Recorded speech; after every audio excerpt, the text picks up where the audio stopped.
আজকের বিষয়টি অত্যন্ত গুরুত্বপূর্ণ যে বেশিরভাগ ক্ষেত্রে অধিকাংশ মানুষ কেন ৮০ বছরের উপরে বাঁচে না। সেটার ক্ষেত্রে অনেকগুলো বিষয় রয়েছে।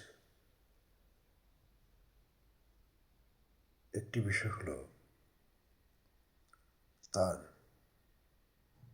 পরিবারের মানুষ তার প্রতি কতটা সহনশীল। আরেকটি বিষয় হলো সে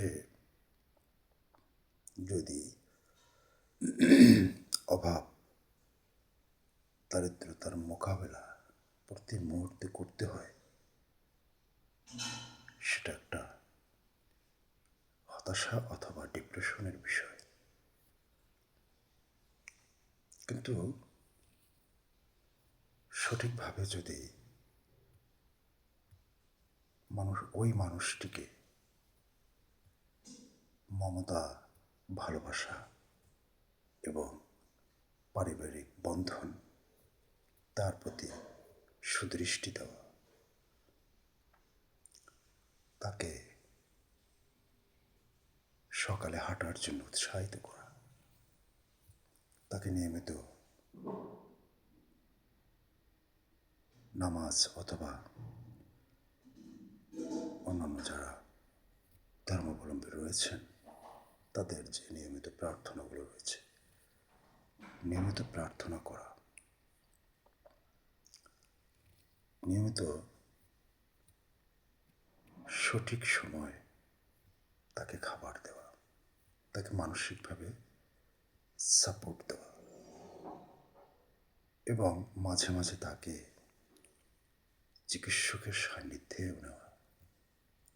কিন্তু এক্সারসাইজ বা ব্যায়াম একজন মানুষকে দীর্ঘ জীবন অর্থাৎ বাঁচতে হলে, দীর্ঘজীবী হতে হলে শারীরিক ব্যায়াম অথবা এক্সারসাইজ অত্যাবশ্যক। আরেকটি বিষয় হলো সে তার ডায়াবেটিক যদি থাকে, সঠিক সময়ে ডায়াবেটিক নিয়ন্ত্রণের জন্য সঠিক ঔষধ, নিয়ম মাফিক শারীরিক এক্সারসাইজ, প্রতিদিন কিছু না কিছু সময় তার রোদে কাটানো। রোদে কাটানো একটা শরীরের শক্তিকে,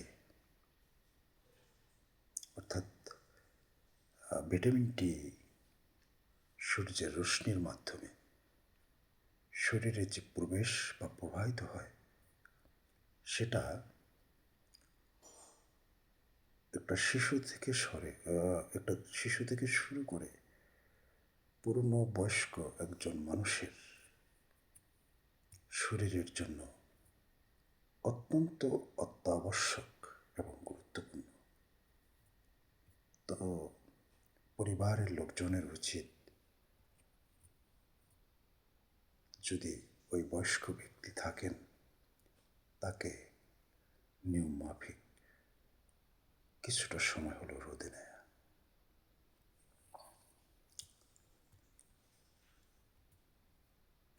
আমি মনে করি পিতা এবং মাতা স্বর্গের সমান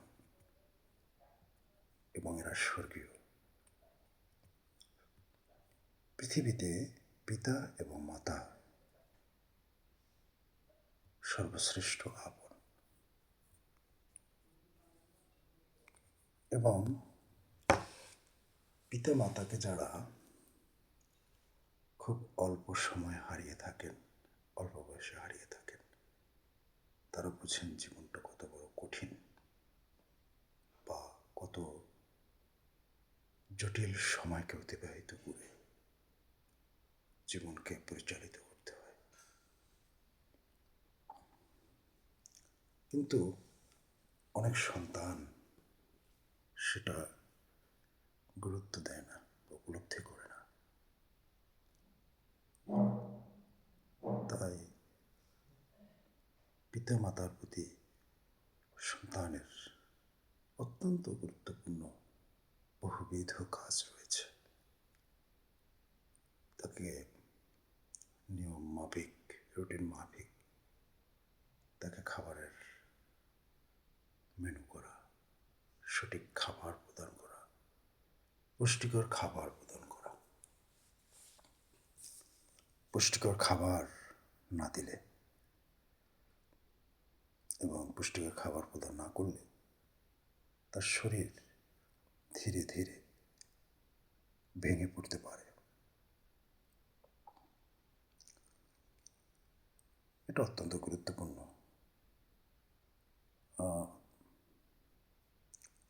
এবং যাতে সে সুস্থভাবে জীবনযাপন করে,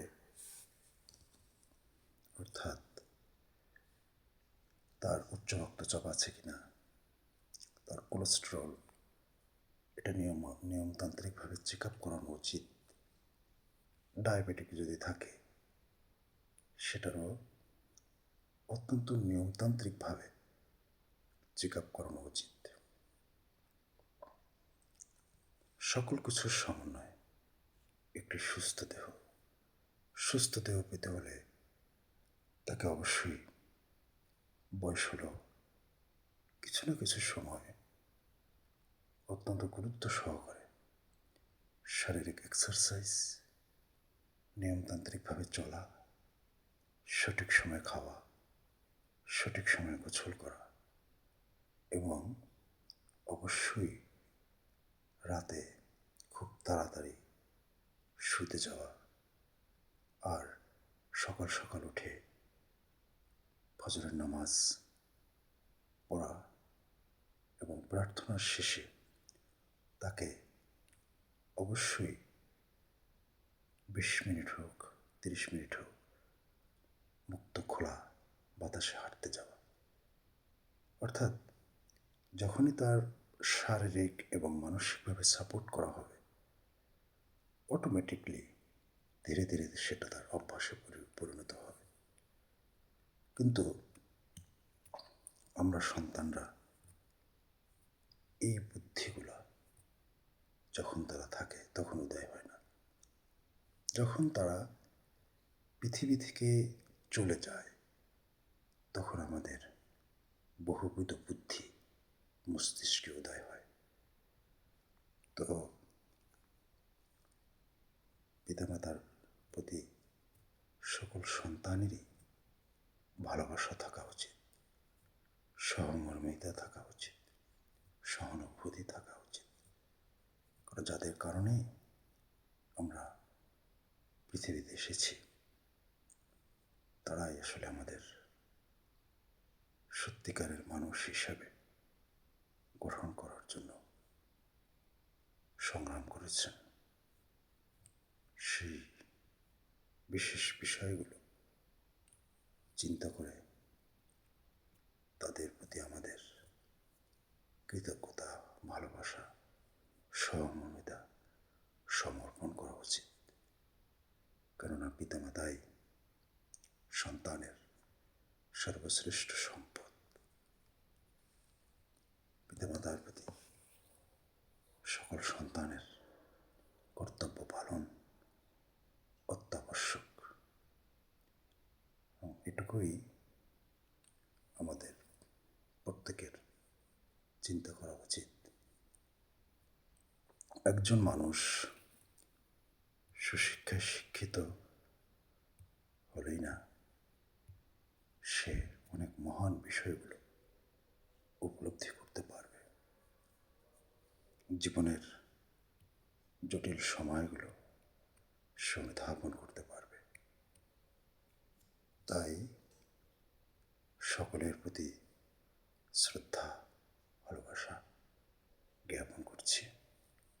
যার যার পিতামাতা রয়েছেন তাদের প্রতি অবশ্যই আপনারা লক্ষ্য রাখবেন। আর যাদের পিতা এবং মাতা পৃথিবী থেকে বিদায় নিয়েছেন তাদের জন্য দোয়া করা অত্যাবশ্যক, তাদের জন্য দান করা অত্যাবশ্যক এবং তাদের প্রতি সার্বক্ষণিক ভালোবাসা রাখা অত্যাবশ্যক। তো সকলের দীর্ঘ জীবন কামনা করে আমি আমার কথা শেষ করছি। আসসালামু আলাইকুম।